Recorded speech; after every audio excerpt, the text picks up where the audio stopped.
Welcome to From Our Perspective. Today, I'm joined by litigation partner Kit Davlin to discuss a case involving a large homeowners association and water intrusion issues in the buildings.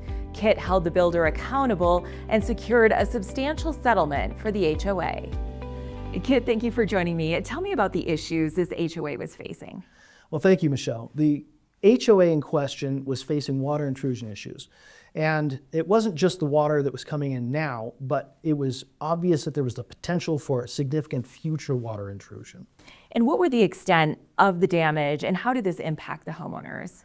There wasn't a tremendous immediate impact, but they could see that there was damage that from the way in which the homes had been built that was going to lead to future water leakage. And that would be a rather significant amount of damage.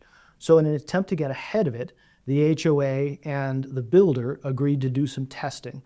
And that testing revealed significant problems in the techniques and styles in which the building had been constructed. And in these types of cases, do the problems come up immediately after construction? Not always.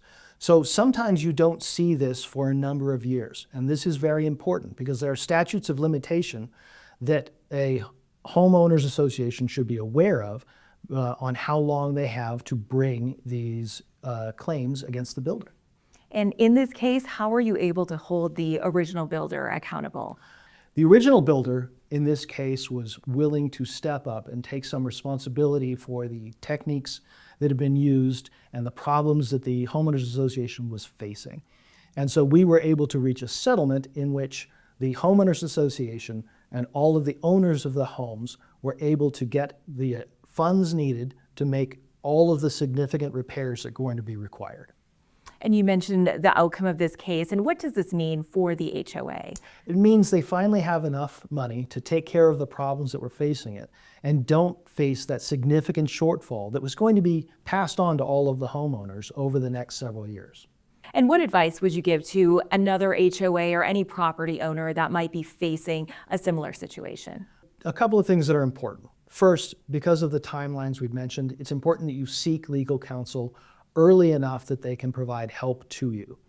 Secondly, it's important that we get testing done to know exactly the nature of the problems. You and I can look at a building and it looks like it might be a fine building, 4 walls and a roof, and everything's beautiful. But beneath that veneer, there can be significant problems that could hold a vast array of issues that the homeowners association and the owners of the homes will have to face over the coming years. Great advice, Kit. Thank you for sharing your perspective. Absolutely. If you have concerns about construction defects in your property, our team can help. Reach out to us for a case assessment on our website or give us a call.